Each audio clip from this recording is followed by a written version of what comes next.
Qui a dit qu'avoir un cœur sensible, c'était une faiblesse? Cette capacité d'aimer profondément, de ressentir fort, de pleurer vite, de se mettre à la place de l'autre. Cette sensibilité, c'est lui qui te l'a donnée. C'est une miséricorde de Dieu, mais elle a besoin d'être préservée. Parce que si tu donnes sans limite, si tu t'oublies, elle peut devenir une arme contre toi. Alors apprends à jauger, à donner dans le juste équilibre, avec estime de toi. Car un cœur sensible, quand il est bien gardé, il devient une force qui rapproche d'Allah. Dans mon podcast Sœur Muse, je parle de cette fragilité, qui peut être une force ou une blessure.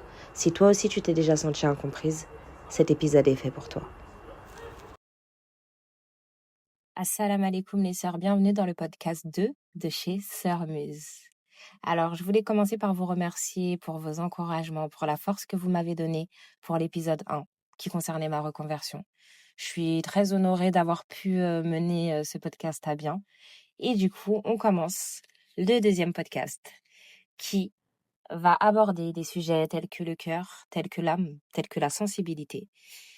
Et donc, il est temps que je vous donne le nom de ce deuxième podcast qui sera le cœur sensible, un cadeau ou une faiblesse. Alors, pour cet épisode, on va aborder plusieurs sujets, mais l'essentiel, c'est de vous montrer que l'âme sensible est un bienfait d'Allah, que celui qui s'en rend compte a une réelle force en lui. Mais au-delà de s'en rendre compte, celui qui sait la maîtriser. Vous savez, j'ai lu une phrase, je crois que c'était il y a 2 jours sur les réseaux, qui disait « Celui qui maîtrise les autres a une force, mais celui qui se maîtrise soi a un pouvoir. » Et j'ai trouvé ça très fort. Très fort dans le sens où maîtriser les autres, ça peut être facile, surtout si on est quelqu'un qui sait bien manipuler la personne qu'on a en face de nous. Mais se maîtriser soi, se connaître soi, ça demande une certaine patience, ça demande une certaine maturité émotionnelle et une certaine compréhension de soi et des autres qui reste quand même plus compliqué. Donc voilà, on va essayer de parler de ça aussi durant ce podcast. Et enfin, de permettre d'avoir... Et enfin, de vous montrer que toutes ces facultés-là, d'empathie et autres, qui certes, des fois, peuvent nous handicaper dans la vie d'ici-bas, quand on va mal les gérer, quand on va les donner à des personnes qui ne le méritent pas, ou à outrance en se sacrifiant. Le terme sacrifier est très important, on en reparlera.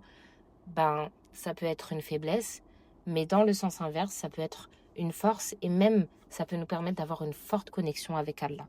Cette sensibilité peut vous différencier et pas vous différencier dans le style où vous êtes forcément un être exceptionnel ou supérieur. Vous savez très bien que dans l'islam, on n'est pas dans ça, mais ça peut vous donner confiance en vous, croire en votre singularité, croire au fait que si vous ne croyez pas en vous, il n'y a personne qui le fera à votre place. Si vous ne vous aimez pas, il n'y a personne qui le fera à votre place. Et que l'approbation vient d'abord de soi avant de venir des autres.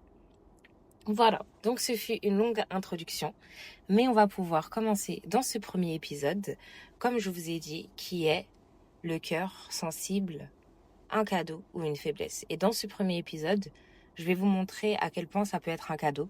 Et dans l'épisode 2, je vous montrerai à quel point ça peut être une faiblesse. Et dans l'épisode 3, je vous donnerai certaines clés pour en faire une force et pas une faiblesse. Parce que, encore une fois, quand on a ce cœur sensible, cette âme sensible, c'est une question de gestion surtout. Je voulais vous partager une anecdote de mon enfance enfin, 2-3 petites anecdotes de mon enfance qui vont résumer à peu près la sensibilité que j'ai pu avoir ou que j'ai encore actuellement, mais que j'essaye de travailler dessus. Alors, je sais pas si ça arrive à tout le monde. Je sais que aujourd'hui, quand on parle de comparaison, il y a beaucoup de jalousie, etc. Mais en tout cas, quand j'étais enfant, je sais que quand je voyais le bonheur des autres, j'étais le genre d'enfant qui s'arrêtait et qui souriait en regardant. J'étais gênante. J'étais gênante parce que je pouvais m'arrêter et voir, par exemple, une fille en train de faire un câlin à son papa. Et je m'arrêtais et je souriais et je les regardais. Et pendant longtemps, ils devaient se dire, mais c'est qui cette petite psychopathe? Mais ce que je n'avais pas forcément, moi, chez moi, ça me gênait pas de le voir chez les gens. Et au contraire, j'aimais bien. J'aimais bien, mais autant en fait, je me concentrais sur le bonheur des gens. C'est magnifique ce qu'ils sont en train de vivre. C'est-à-dire que, pour vous expliquer un peu ma vie, moi, mes parents, ils sont séparés très tôt, jusqu'à l'âge de 16 et même un peu plus tard. je n'ai jamais souffert de l'absence de mon père. Et j'ai toujours dit à mes copines, mais je comprends pas ceux qui font tout un drame quand leurs parents divorcent, parce que en vrai, ça change rien. Mais si, ça change beaucoup de choses. Et je pense juste que c'est parce que cette douleur, je l'ai pas ressentie parce que j'avais pas vu mes parents proches très jeunes. En fait, c'est limite, quand j'ai commencé à avoir des souvenirs, ils étaient déjà séparés. Que voilà, j'étais un enfant qui était très sensible, très empathique face aux difficultés et aux épreuves des autres. Je me rappelle que depuis toute petite, déjà, les gens aimaient bien se confier à moi. J'aimais bien prendre le patin des gens. Vous savez, celle qui a un attrait pour la justice et qui va mener tous les combats, mais sauf qu'on ne peut pas mener tous les combats. Et ça, je l'apprendrai à la suite aussi. Il y a des combats qui méritent d'être menés, d'autres non. Il y a des personnes qui méritent d'être sauvées, d'autres ça ne nous regarde pas. Je dis pas qu'elles ne méritent pas, mais c'est juste que ça ne nous regarde pas. Et des fois, il faut savoir continuer à avancer. Et quitte à laisser des gens sur son passage, parce que dans tous les cas, nous ne sommes que de passage. Demain, quand vous allez arrêter de respirer, les gens qui vous aiment ne vont pas arrêter de respirer. Et vous le savez, et vice-versa. Donc vous ne pouvez pas vous arrêter tout court parce que votre voisin, votre copine, votre amie, votre cousine, votre mère, votre tante, votre sœur, peu importe, s'arrête. Je me rappelle que quand j'étais au centre, il y avait une petite qui se faisait pas harceler, mais elle était mise à part, elle avait des problèmes de peau. Et c'était un amour, elle était tellement gentille. Et je me rappelle que moi j'avais ma bande d'amis de base et j'ai commencé à sympathiser avec elle. Et le fait que je sympathise avec elle, tous les autres étaient en mode ah, t'es sérieuse? Et j'ai perdu tous mes amis. Et ça veut dire que pendant 2 mois, je me rappelle qu'on partait tous les jours au centre pendant 2 mois. J'ai passé mes vacances qu'avec elle. Et même cette fille, je pense qu'elle ne se rend pas compte à quel point elle m'a fait évoluer dans ma maturité émotionnelle de pouvoir me mettre à la place des autres, l'empathie, etc. Parce que c'est à cette époque-là que j'ai vu c'est quoi le mouvement de groupe, à quel point ça peut rendre les gens injustes, parce qu'ils ont peur de se confronter justement à l'idée générale du groupe qui est contre leur avis eux-mêmes, même si leur cœur leur dit que c'est pas normal. Et ça, on le voit encore aujourd'hui sur les réseaux. Il y a des choses qui sont banalisées, il y a des choses qui sont normalisées, alors que au fond des personnes, elles voient bien, elles savent bien que c'est pas normal. Mais si ça passe et que c'est ok pour le groupe, c'est ok. C'est ok. Voilà. Donc, je vais vous partager un hadith qui parle de la sensibilité du prophète sallallahu alayhi wa sallam. On a beaucoup parlé parce que du coup, ça renvoie à ce que je vous disais que quand j'étais petite, j'aimais bien regarder le bonheur des gens. Et quand j'ai lu ce hadith, j'ai eu limite les larmes aux yeux parce que je me suis dit, mais bref, je vous le lis et vous allez comprendre. Le prophète sallallahu alayhi wa sallam est l'orphelin. Un jeune orphelin pleurait parce qu'il voyait les autres enfants jouer avec leur père. Quant à lui, il était tout seul. Donc il les regardait et il pleurait, il était attristé de la situation. Et là, le prophète sallallahu alayhi wa sallam l'a pris sous son aile et il lui a dit « Ne veux-tu pas que je sois ton père et Aïcha ta mère ?» Alors ce hadith, il est rapporté par Al-Haythami. Je vais essayer de bien prononcer. Et à travers ce hadith, j'ai vu que la sensibilité, l'empathie, ce n'est pas une faiblesse, mais c'est une miséricorde d'Allah. Si vous regardez bien, on a le meilleur homme que cette terre a connu et on a un enfant innocent, orphelin. Et il lui fait preuve d'une empathie incroyable, d'une sensibilité incroyable, mais à un orphelin, à quelqu'un qui a un réel manque et qui est vraiment dans le besoin. Être sensible et être bon envers les gens, c'est quelque chose de bien. Mais je vous mettrai toujours le warning que vous ne pouvez pas sauver la planète. Que quand on en vient au sacrifice de vous pour aider les gens, il faut réfléchir à 2 fois. C'est pas pour toutes les causes qu'on se sacrifie, c'est pas pour toutes les personnes. Et pour moi, c'est limite, ça se compte sur les doigts de un doigt. La vérité pour vous dire. Et pourquoi je suis devenue dure comme ça? Parce que j'ai donné. Et quand je dis j'ai donné, c'est pas forcément, je suis pas en train de vous parler d'argent, de vêtements, de matériel. Je vous parle de ma personne. Donner à foison, au point de ce que vous ressentez, ce que vous avez besoin, ce à quoi vous aspirez, cette voix devient de plus en plus faible parce que la voix de la personne qui est en face de vous et que vous privilégiez, est de plus en plus forte. Donc forcément, ça affaiblit. Je trouve que honnêtement, j'ai jamais été aussi douce à la fois et certes aussi intransigeante. Ça veut dire que je sais avec qui et dans quoi je dois être intransigeante. Mais autant les personnes avec qui ou les causes dans lesquelles je dois augmenter ma douceur et que justement, soit j'avais pas assez d'énergie, soit moi-même, les calculs n'étaient pas bons et je mettais plus sur B qu'il fallait que je mette sur A, j'essaye d'orienter maintenant ma douceur vers ce qui le mérite et mon intransigeance vers ce qui le mérite. Et je vous jure, alhamdoulilah, je suis en paix. Ma culpabilité est quelque chose qui m'a rongée à en pleurer, à arrêter de manger, à me mettre dans des états de dépression. Cette culpabilité aujourd'hui, elle n'est qu'envers Dieu, plus envers les gens. Donc je vais continuer. On va commencer par le développement. Qu'est-ce que l'âme? Alors l'âme, dans sa définition linguistique, ça vient du latin anima, qui signifie souffle, respiration. Ça désigne le principe vital et spirituel qui anime tout être vivant. Sur ça, on est OK. Maintenant, qu'est-ce que l'âme dans la définition terminologique, religieusement? C'est l'essence immatérielle de l'être humain, insufflée par Allah et éternelle par la volonté d'Allah, puisqu'on sait très bien que le paradis, l'enfer et ses habitants seront éternels que par la volonté et la permission d'Allah. Allah est le seul qui est éternel. Donc, ça relève du monde de l'invisible. L'âme relève du monde de l'invisible. Les Juifs de l'époque avaient même envoyé des personnes interroger le prophète sallallahu alayhi wa sallam sur l'âme. Et vous savez ce qu'il leur a répondu? C'est dans la sourate 17, verset 85. Et il t'interroge au sujet de l'âme. Dis, l'âme relève de l'ordre de mon Seigneur. Et on ne vous a donné que peu de connaissances. Alors, je commence par cette sourate parce que dans ce podcast, je ne vais pas vous décrire ce que c'est physiquement l'âme ou... En fait, on n'a pas de connaissances. Ça fait partie du monde de l'invisible. Et si Allah a voulu nous donner si peu de connaissances, ce n'est pas pour rien. Il y a une sagesse derrière. Et ce n'est pas à nous d'interpréter ou de deviner des choses qu'on ignore. C'est très important. Nous, ce qu'on va parler dans ce podcast, c'est la sensibilité du cœur. Et j'ai mis l'âme dedans parce que pour moi, l'âme va avec le cœur va avec l'âme. Mais on n'est pas là pour élucider un mystère. Est-ce que vous connaissez la théorie de la vieille âme? Alors, c'est une théorie qui n'est pas du tout religieuse, mais c'est une théorie dans laquelle je me suis énormément reconnue. Alors, la vieille âme, elle peut être vue comme une âme qui a déjà traversé beaucoup d'épreuves. Une âme qui a un vécu, une âme que Dieu a façonnée pour être plus réceptive, plus profonde, plus tournée vers l'au-delà que vers les apparences. Vous savez, vous avez des personnes qui, quand vous lui parlez d'un sujet, la personne s'arrête à la surface. Et il y a des personnes qui vont comprendre ce que vous avez dit, qui vont interpréter le pourquoi vous avez agi comme ça et qui vont même vous donner les causes en vous disant « Oui, mais parce que je pense que c'est comme ça. » La profondeur. La profondeur. Et il y en a qui vont s'arrêter juste en surface. Combien de fois je me suis pris la tête avec les gens parce que même les actes les plus graves, je réussissais à les justifier. Et je les justifiais pas, et je pense pas être dans l'erreur. Hein. Je les justifiais pas parce que justification ne veut pas dire que c'est normal.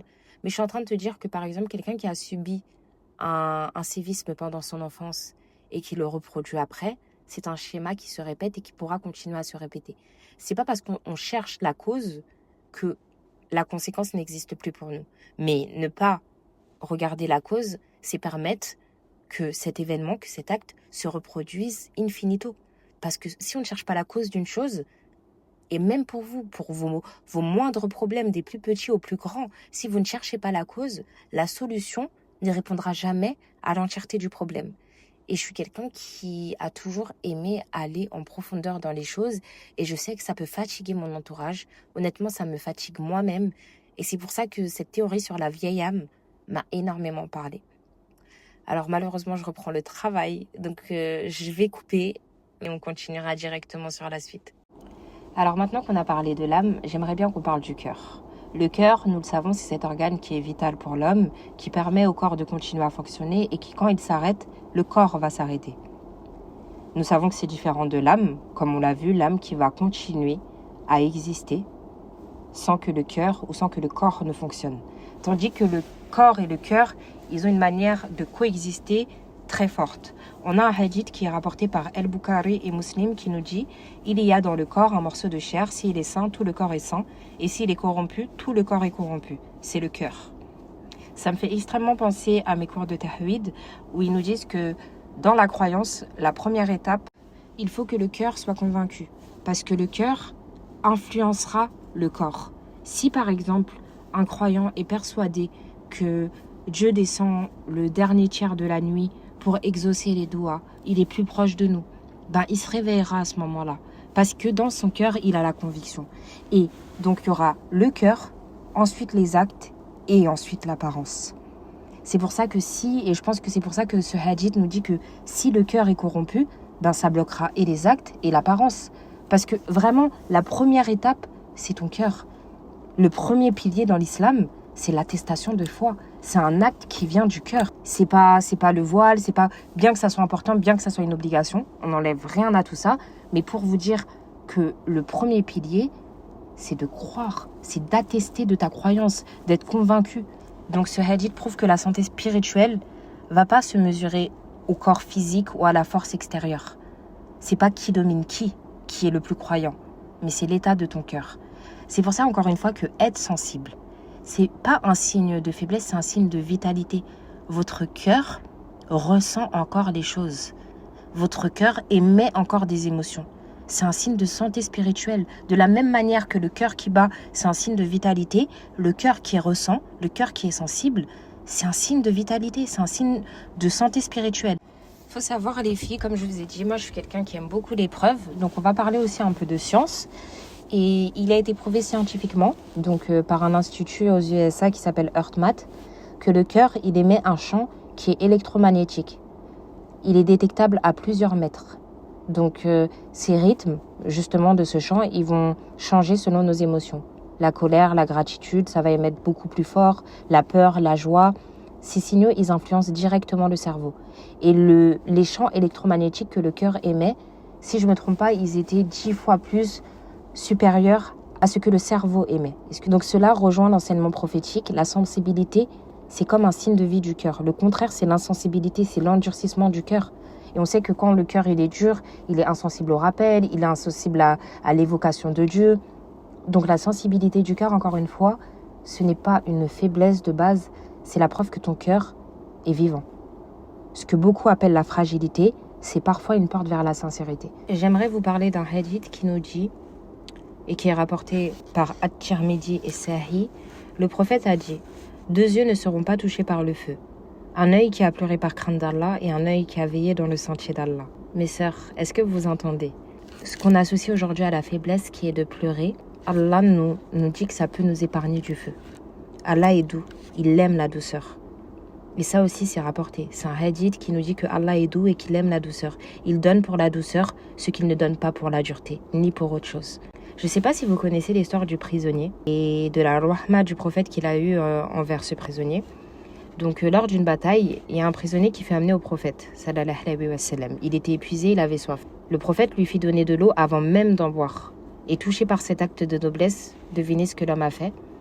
Il a embrassé l'islam. Votre sensibilité peut impacter, peut influencer, peut aider les gens. La sensibilité dans les actes concrets peut ouvrir les cœurs les plus durs et les plus fermés. Il y a une deuxième expérience qui m'a marquée, c'est les neurones miroirs. Donc ça, c'est en Italie dans les années 90. Donc ça a été découvert chez les singes, puis chez les humains. Donc c'est quand on voit quelqu'un souffrir, il faut savoir que nos neurones s'activent, comme si on vivait la douleur. C'est l'essence même de l'empathie. Les hypersensibles ont souvent justement une activation plus forte. Mais ça ne fait pas d'eux des êtres plus faibles, bien au contraire. Leur sensibilité, leur activation est plus forte. Comme je vous l'ai dit, tout est une histoire de contrôle. Le fait d'être comme ça, c'est ok.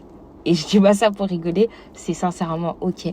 Faudrait se dire alhamdoulilah. Si vous vous reconnaissez maintenant, ça en devient un problème quand c'est mal géré.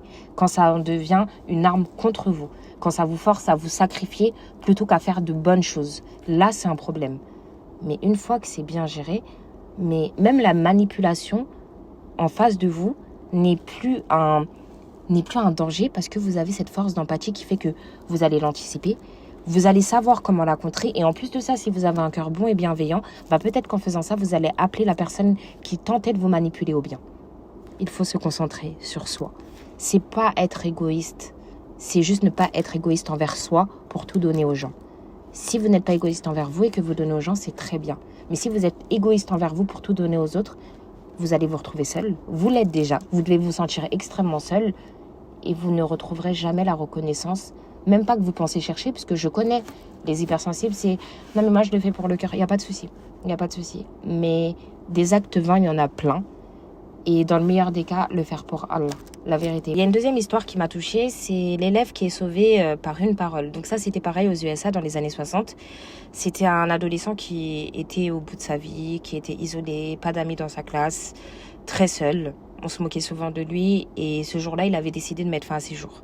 Il a été sauvé par un seul camarade, qu'il a seulement accompagné en lui disant « Viens marcher avec moi » et qui lui a juste dit « Tu sais, t'es quelqu'un de bien ». Des années plus tard, il est revenu remercier cet ami. Et il lui a dit « Ce jour-là, tu m'as sauvé la vie ». Est-ce que vous vous rendez compte de la force et comment ça peut changer la vie de quelqu'un? Maintenant, imaginez le côté sombre. La méchanceté, à quel point ça peut tuer quelqu'un. C'est-à-dire que si ce jour-là, il était tombé sur une personne encore qui est mauvaise, avec une mauvaise intention, et qui lui aurait dit « T'es vraiment à part, personne ne te comprend », peut-être que cette personne ne serait plus là aujourd'hui. On ne se rend pas compte de l'impact de nos mots. Quand le prophète sallallahu alayhi wa sallam, il nous dit ne serait-ce qu'accueillir ton voisin avec un sourire, qu'il faut négliger aucune bonne action, ne mépriser aucune bonne action, c'est parce qu'on ne se rend pas compte de l'impact de nos gestes, de nos paroles, de nos actes sur la vie ou dans le cœur des gens. On s'en rend vraiment pas compte. Il y a des gens qui blessent et qui dorment très bien et qui ont conscience de ça, autant il y a des gens qui ne savent même pas à quel point ils ont pu faire souffrir certaines personnes. Et ça, c'est bien dommage. Il y a un hadith qui est une preuve que la sensibilité, même dans un simple mot, peut changer une destinée. Donc, c'est rapporté par At-Tirmidhi et Sahih. Ceux qui sont miséricordieux, le tout miséricordieux leur fera miséricorde. Soyez miséricordieux envers ceux qui sont sur la terre. Et celui qui est au ciel sera miséricordieux envers vous. Cette parole nous montre qu'il faut être bon envers les gens. Que la même miséricorde qu'on espère de notre Seigneur, faut qu'on essaye, ne serait-ce que, puisqu'on l'aura jamais, on le sait très bien, mais il faut qu'on essaye de ressembler à ça, il faut qu'on essaye d'aspirer à ce qu'on espère pour nous. Vous savez, il y a une expérience qui a été faite en Italie dans les années 1990 sur des bébés. Donc ça a été fait avec l'université de Yale et c'était pour tester les bébés et l'empathie. Donc l'expérience, ça a été fait, on a mis des bébés, ils avaient environ 6 mois et on leur a montré des jouets qui étaient méchants et qui agressaient les autres et des jouets qui étaient très gentils et très doux. Dès 6 mois, on sait faire cette différence entre le bien et le mal. Dès 6 mois, ces enfants s'orientaient vers le jouet qui aide un autre plutôt que celui qui l'agresse. Parce que c'était vraiment ça. Il y avait un jouet qui aidait et un jouet qui agressait. Les enfants s'orientaient vers le jouet qui aide. Si en grandissant, on reproduit des schémas destructeurs ou c'est ça qui nous attire, c'est qu'il y a un problème en nous. À 6 mois, on n'aurait pas fait ce choix-là. Et pourtant, à 6 mois, on n'avait pas connaissance de tout ce qu'on sait aujourd'hui. En fait, tout ça pour dire que l'empathie, la sensibilité, tout ça, c'est des morales qui sont innées. On parle de fitra. Pour ceux qui ne savent pas ce que c'est, dans la traduction islamique, la fitra, ça désigne la nature primordiale avec laquelle chaque être humain naît. C'est une inclinaison naturelle vers le bien, vers la vérité, vers la reconnaissance de Dieu l'unique. C'est un état de pureté avant toute influence extérieure ou corruption sociale. C'est l'innocence, c'est la niya. Le prophète Mohammed sallallahu alayhi wa sallam a dit « Tout enfant naît selon la fitra ». Ce sont ses parents qui le rendent juif, chrétien ou polythéiste. Donc ça montre bien que de base, on a tous une nature qui est saine. Il n'y a personne qui naît psychopathe. Il n'y a personne qui a 6 mois. Tu ne donnes pas un couteau à un bébé de 6 mois et qui va aller s'amuser à tuer ses parents, ses frères et sœurs ou tuer des inconnus dehors. Le plus grand danger pour ce bébé de 6 mois, c'est qu'il a ce couteau entre ses mains et que ça peut être un danger pour lui. Je vous partage ces hadiths et ces expériences pour vous montrer que la sensibilité, c'est pas quelque chose qui est censé vous freindre, vous ralentir, vous punir ou vous faire supporter des abus. Bien au contraire, c'est censé être une force pour vous, une force d'empathie, une force de compréhension, une force d'anticipation, une force de maîtrise de soi, de maîtrise des autres. Et c'est quelque chose vraiment, c'est un bienfait. Aujourd'hui, je le vois comme un bienfait. Comme je vous ai dit, alhamdoulilah. Je vous montre à travers ces expériences et à travers ces hadiths que la sensibilité, c'est un bienfait. Que ça peut être un bienfait. Attention. Que la sensibilité peut être un bienfait et que même cette sensibilité, elle a été donnée au meilleur des hommes. Il faut savoir que c'est pas tout le monde qui va pleurer à l'évocation du Coran, à l'évocation des noms de Dieu, ou même de hadith, ou même d'histoire, de biographie. Il y en a qui, leur cœur peuvent rester très dur et insensible. Et pourtant, cette qualité, elle a été donnée au meilleur des hommes. Il faut savoir que Ibn Masoud, il raconte qu'un jour, il était avec le prophète, et le prophète sallallahu alayhi wa sallam lui a dit « Récite-moi le Coran ». Il lui a répondu « Dois-je te réciter ?» alors qu'il t'a été révélé. Et il lui a répondu « J'aime l'entendre d'un autre que moi ». Alors il lui a récité la sourate An-Nisa, excusez-moi, jusqu'au verset 41. Donc c'est la sourate 4 du Coran. Et on arrive du coup au verset: comment seront-ils quand nous ferons venir de chaque communauté un témoin et que nous t'amènerons comme témoin contre eux? Et à ce moment-là, Ibn Mas'ud va lever la tête et il va voir les yeux du prophète sallallahu alayhi wa sallam qui sont en train de couler de larmes. Donc ce hadith, il est rapporté par Al-Bukhari et Muslim, et ça nous montre à quel point même le meilleur des hommes était sensible. Il faut juste être sensible aux bonnes choses. Regardez, il a été sensible à une parole de Dieu. Si ta sensibilité, tu la doses et tu la maîtrises et tu ne la gaspilles pas, vraiment, le gaspillage. On va parler de ça tout dans le 2e épisode du podcast, mais comme je vous l'ai dit, si tout ça est maîtrisé, contrôlé et juste, ça en devient une force. Ça me fait penser à l'histoire de Omar ibn Khattab. Pour toutes celles qui connaissent, c'était donc du coup un des compagnons du prophète sallallahu alayhi wa sallam, et il était connu pour sa dureté. Mais sa dureté, pas méchant, mais sa dureté au niveau d'être juste.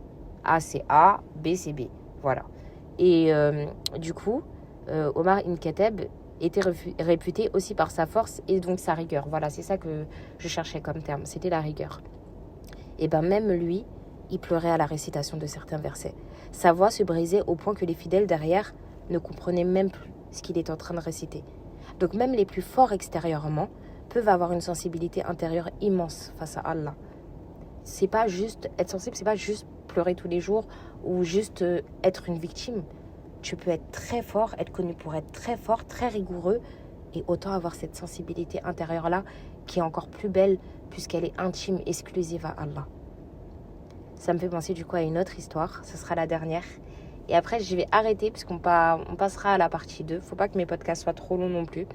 Mais c'est une histoire, donc c'est après la mort du prophète sallallahu alayhi wa sallam. Bilal, il ne pouvait plus appeler à la prière. Parce que lorsqu'il récitait l'Aden à Médine, les compagnons éclataient en larmes. Car son appel leur rappelait le messager sallallahu alayhi wa sallam. Et pour vous dire, la sensibilité que Bilal avait à travers sa récitation a réveillé à toute une foule entière la mémoire du prophète et la foi qu'ils avaient. Toute la ville était triste, toute la ville pleurait quand il a commencé à réciter. La sensibilité, c'est quelque chose de normal. Il faut arrêter de voir ça comme oh, je suis un être à part, je ne pourrai jamais être compris. Ce n'est pas vrai. Ce cœur fragile, c'est un bienfait d'Allah qui peut te permettre d'atteindre une profondeur forte dans ta foi. Vraiment le truc le plus important. Et dans ton rapport avec Allah. Allah, il ne va pas donner cette faculté à n'importe qui. Donc s'il te la donne, c'est qu'il l'a voulu. Et ça me fait penser au Coran, la sourate 22, 46. Ce ne sont pas les yeux qui s'aveuglent, mais ce sont les cœurs qui sont dans les poitrines qui s'aveuglent. C'est-à-dire que voilà, la sensibilité, c'est pas juste ce que tu vas montrer, c'est pas juste les yeux qui vont pleurer et les yeux qui vont être durs. La sensibilité, c'est vraiment le cœur. Si ton cœur est sensible, bah forcément, comme je vous ai dit, le cœur influencera sur le corps, qui influencera sur les actes, qui influencera sur l'apparence. Mais l'apparence, c'est le dernier. Si tu changes ton apparence avant de changer ton cœur, tes actes risquent d'être vains. J'ai bien dit risque. Mais c'est fort possible que tes actes risquent d'être vains. Si demain, tu fais l'attestation de foi, mais que ton cœur n'y est pas, et tu le fais juste en te disant, ah ben, par exemple, un non-musulman qui va dire, les musulmans, quand ils attestent, ils disent ça, il ne devient pas musulman. Le cœur, c'est le noyau de tout. Donc si tu es comme ça, sois reconnaissant. Remercie Allah. Vraiment, on fait preuve d'irreconnaissance face aux facultés que Dieu nous donne, alors que c'est énorme, c'est pas donné à tout le monde. Remercie Allah et désormais, s'il te plaît, fais de cette faculté une force et non une faiblesse. Donc, on se voit dans l'épisode 2. Et j'ai envie de finir avec un dernier verset qui va illustrer ce que je vous ai dit. Comme je vous ai dit, ce que vous avez, cette faculté, c'est Dieu qui vous l'a donnée. Et ça me fait penser à la sourate 359. C'est par quelque miséricorde de la part d'Allah que tu as été doux envers eux. C'est-à-dire que même le fait que tu sois doux, c'est une miséricorde de la part d'Allah. Et en détestant cette faculté que tu as, ou en la négligeant, ou pire, en la taisant, en ne la reconnaissant pas, ça peut être une forme d'ingratitude. C'est par la miséricorde de Dieu que tu as cette faculté. Donc s'il te plaît, si tu t'es reconnu, aujourd'hui, maintenant, ce soir, en t'endormant, dis Alhamdulillah. Encore une fois, c'est pas donné à tout le monde. Je vous remercie les sœurs et j'ai très hâte de vous voir pour l'épisode 2. J'espère que cet épisode a été agréable et que c'est pas passé trop lentement ni trop vite. Je vous fais de gros bisous les sœurs.